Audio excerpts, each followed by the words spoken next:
lupa like, subscribe, lalu tekan tombol lonceng notifikasinya. Terima kasih. Bentar lagi kita masuk bulan Ramadan, bulan yang mulia, bulan yang berkah, bulan yang amal kita dilipat gandakan ganjarannya. Luar biasa Bu. Itu di bulan Ramadan Allah lipat gandakan semua pahala yang kita beramal ibadah di bulan Ramadan. Nah tolong jangan ada yang sengaja meninggalkan puasa di bulan Ramadan, apalagi yang sengaja mengisi bulan Ramadan dengan maksiat. Tinggalkan semua maksiat, tinggalkan semua kemunkaran. Yuk kita isi bulan Ramadan dengan berbagai macam amal ibadah. Bulan Ramadan satu disebut Syahrus Syam. Kenapa disebut Syahrus Syam? Karena di dalamnya kita diwajibkan puasa. Bulan Ramadan juga disebut Syahrul Qiyam. Pakai qaf Bu, Syahrul Qiyam.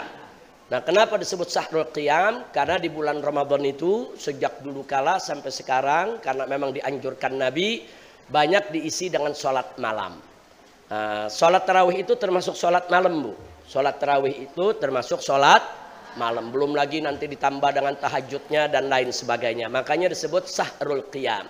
Nah bulan Ramadan juga Bu disebut Syahrus Sabar.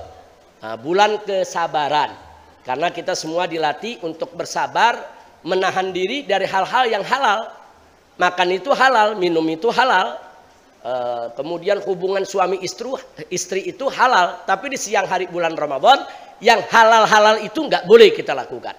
Nah kalau yang halal-halal itu saja nggak boleh, untuk apa? Supaya selesai Ramadan kita terlatih. Kalau kita mampu menahan diri dari yang halal, insya Allah kita akan lebih mampu menahan diri dari yang haram.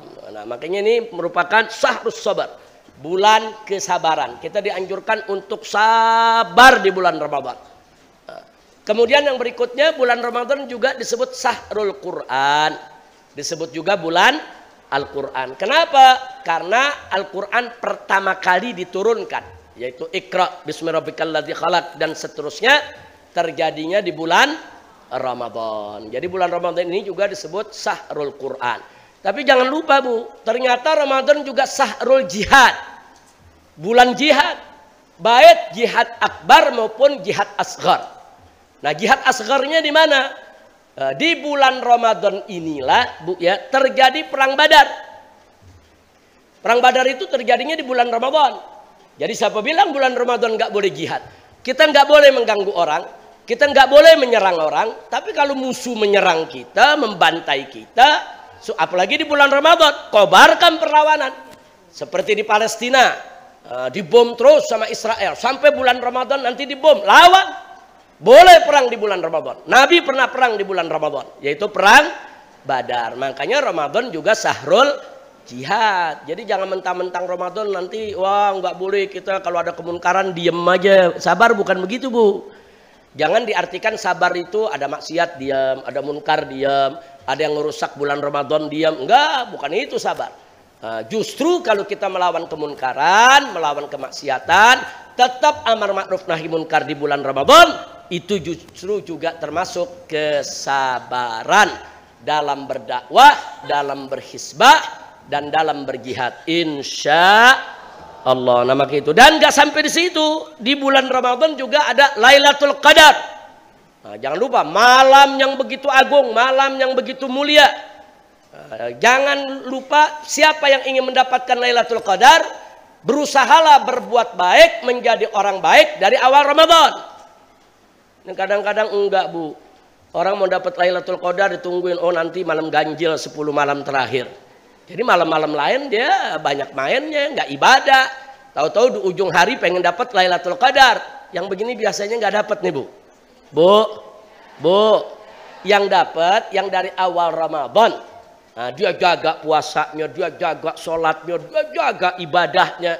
Betul-betul diisi Ramadan itu dengan aneka ragam amal soleh. Dia muliakan betul itu bulan Ramadan. Yang begini insya Allah akan didatangi dengan Lailatul Qadar. Amin ya Rabbal Alamin. Nah itu yang bisa saya sampaikan dalam penutupan pengajian kali ini. Mudah-mudahan manfaat untuk kita semua. Amin ya Rabbal Alamin. Baik, saya persilahkan kalau ibu-ibu ada punya pertanyaan. 1 atau 2 pertanyaan saja. Siapa yang punya pertanyaan? Sebelum kita tutup, silakan. Saya mau tanya nih, Ustaz. Ya, apa pertanyaannya? Selawat tentang bulan Ramadan. Ya.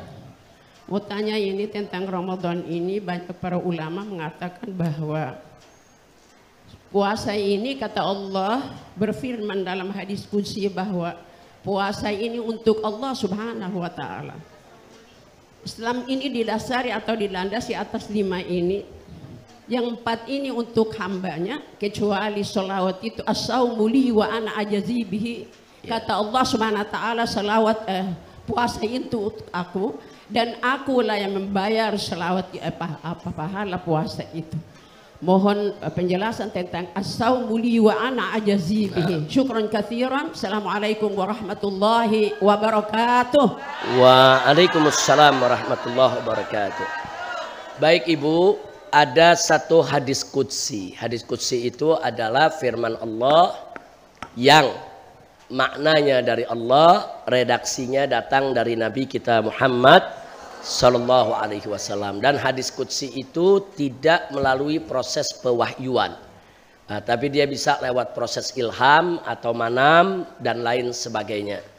Nah, dalam hadis itu bahwa Allah Subhanahu Wa Taala dengan tegas menyatakan bahwa as-saumu li wa ana ajzibi. Artinya puasa itu khusus untukku, bagiku, dan aku yang akan secara khusus pula memberikan ganjarannya. Nah, berkenaan dengan ini perlu kita tahu bahwa semua ibadah kita memang untuk Allah. Tidak terkecuali, semua ibadah kita harus untuk Allah. Wa ma umiru illa liya'budullaha mukhlishina lahuddin. Jadi semua urusan agama kita hanya untuk Allah. Sholatnya, puasanya, zakatnya, hajinya, dan lain sebagainya. Tapi lalu kenapa dalam hadis ini kok yang diistimewakan puasa? Nah, saudara, kalau Allah mengatakan sedemikian rupa, maka satu, di situ ada dalil bahwa puasa di bulan Ramadan itu punya kedudukan istimewa di sisi Allah Subhanahu wa Ta'ala. Jadi masing-masing ibadah memang punya keistimewaan masing-masing, tapi khusus hadis ini menunjukkan betapa istimewanya puasa itu di sisi Allah. Dan hadis itu ada lanjutannya ya, ikhwan. Bahwa Nabi menyatakan setelah menyampaikan firman Allah tadi, sampai Nabi mengatakan la khulu fi famis shaim atyabu indallahi min rihil misik. Di mana diceritakan dalam lanjutan hadis tadi, Nabi menyampaikan bahwa bau mulutnya orang yang puasa itu lebih indah, lebih aromanya lebih bagus di sisi Allah Subhanahu wa Ta'ala daripada aroma misik, minyak wangi ya, ikhwan. Jadi sekali lagi kalau pertanyaannya kenapa begitu, jawabnya itu dalil menunjukkan makanah, untuk menunjukkan kedudukan, keistimewaan, fadail yang dimiliki oleh puasa Ramadan. Itu dulu satu. Terus yang kedua, Ibu, ibadah-ibadah yang lain itu bisa kelihatan oleh orang lain. Kita sholat, orang lihat kita sholat. Kita ruku, kita sujud, kita duduk, orang lain bisa lihat kita sholat. Nah, haji, orang lain bisa lihat kita haji. Kita wukuf, kita sawaf, kita sa'i, orang lain bisa lihat. Nah, kita menyerahkan zakat, orang miskin nerima, orang lain bisa lihat, semiskin bisa lihat, zakat kita serahkan dan diterima. Tapi puasa, nggak ada yang tahu kecuali Allah.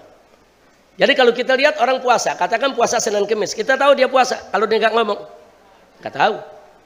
Dia puasa dan nggak puasa, nggak ada yang tahu kecuali Allah. Ya kalau di bulan Ramadan, saudara sama. Di bulan Ramadan orang puasa nggak puasa, kita nggak tahu. Ada nggak puasa, pura-pura puasa.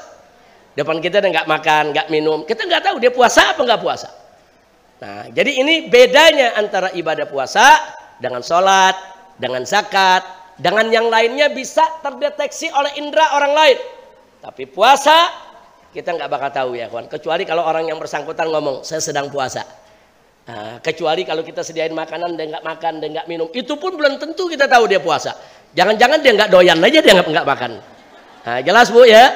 Nah, jadi puasa ini istimewa. Jadi sesuatu rahasia antara kita dengan Allah. Rahasia antara kita dengan Allah. Cuma Allah yang tahu kita puasa apa nggak puasa.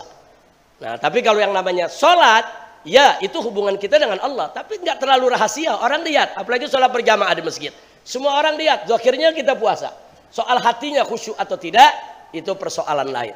Nah jadi itulah, kembali kepada hadis tadi setidaknya menunjukkan kekhususan daripada puasa, ketinggian daripada kedudukan puasa, sekaligus menunjukkan kalau puasa merupakan ibadah rahasia antara kita dengan Allah, sehingga Allah siapkan pahala yang khusus bagi orang-orang yang berpuasa karena Allah. Wallahu a'lam.